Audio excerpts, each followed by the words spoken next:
भारत और चीन के बीच विवाद का इतिहास जमे हुए पानी की तरह है, जिस पर बस उम्मीद फिसलती है, नतीजे नहीं।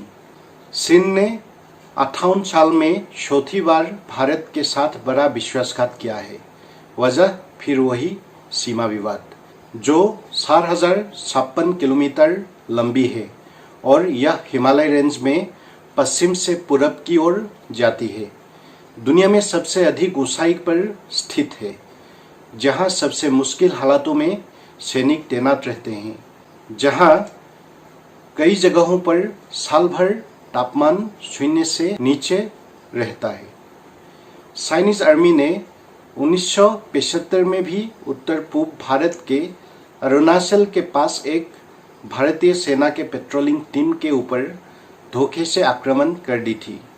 आइए जानते हैं इस बार धोखेबाज चीन की यह नए धोखेबाजी के बारे में।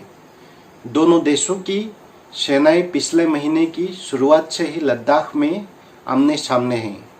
पिछले महीने दोनों देशों के सैनिकों के बीच पूर्वी लद्दाख के पेंगोंग और सिक्किम के नाकुला में हाथापाई हुई।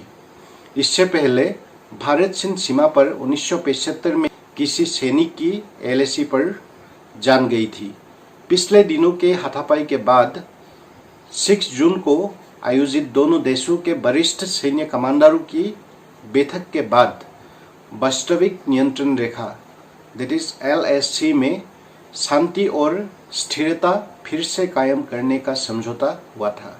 लेकिन 6 जून के इस समझौते के बाद भी 15 जून सोमवार की रात को लद्दाख के गलवान घाटी में भारत और चीन के सैनिकों के बीच हुए झड़प में भारतीय सेना के एक ऑफिसर सहित 20 सैनिकों के मौत की ऑफिशियल डिक्लेरेशन दिया है भारत सरकार ने। चाइनीज गवर्नमेंट ने उनके कैजुअलिटीज के बारे में अभी तक कुछ भी नहीं कहने से भी भारतीय सेना ने चाइनीज आर्मी की एक मैसेज को इंटरसेप्ट करने में सक्षम हुआ, जिसके मुताबिक इस झड़प में 43 चाइनीज आर्मी की मौत हुई और बहुत से घायल भी हुआ है। इंटरनेशनल मीडिया ने भी चाइनीज साइड में 40 से ऊपर चाइनीज आर्मी की मौत को ही निश्चयता दी है।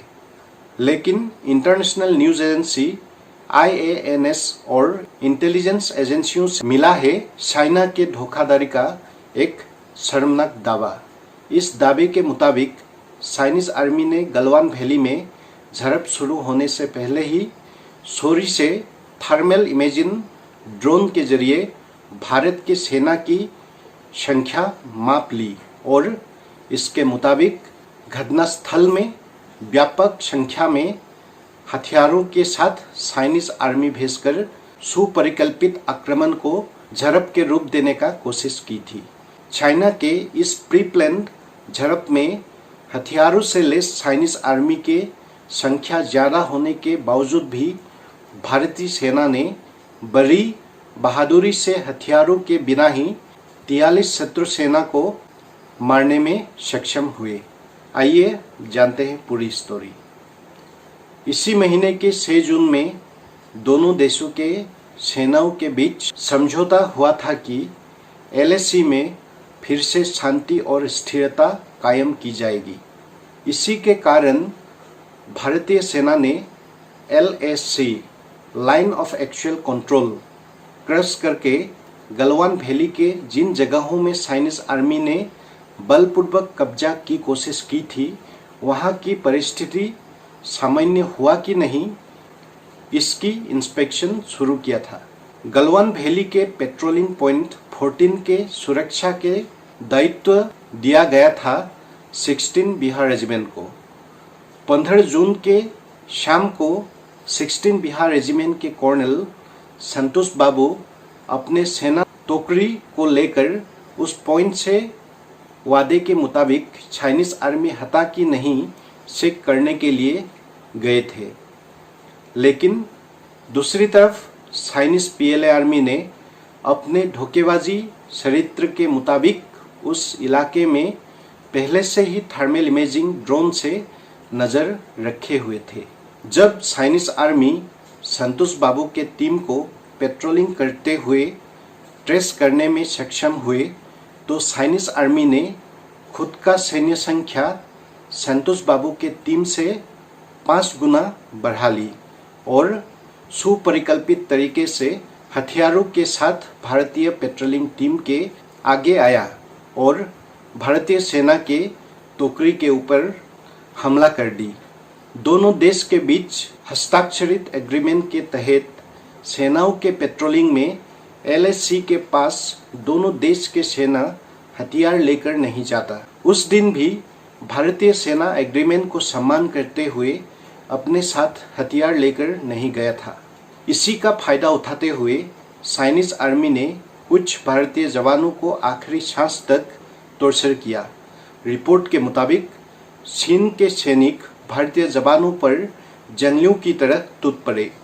कुछ जवानों के मुंह पर बंदूक रखकर उन्हें आखिरी सांस तक टॉर्चर करते रहे।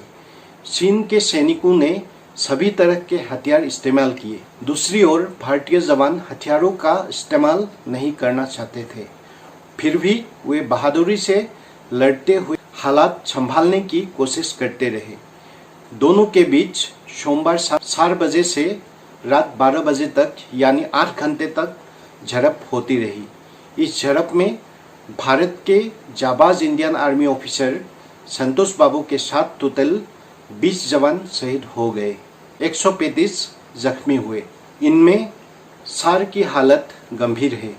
भारतीय जवानों की पार्थिव देह और घायल जवानों को लाने के लिए मंगलवार को सेना के हेलीकॉप्टर्स ने 16 बार उड़ान भरी।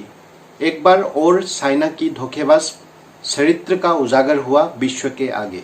आज के लिए इतना ही, लेकिन जाने से पहले भारत के उन सभी जाबाजों को पॉलिटिक्स फॉर पब्लिक P4P की तरफ से अंतिम श्रद्धांजलि अर्पित करते हैं। साथ ही अगर आप हमारे चैनल को अभी तक सब्सक्राइब नहीं किया तो नीचे दिए गए सब्सक्राइब बटन को दबाकर फ्यूचर में भी हमारे और देश के साथ बने रहने के लिए गुजारिश करता हूँ। वंदे मातरम, जय मां भारती।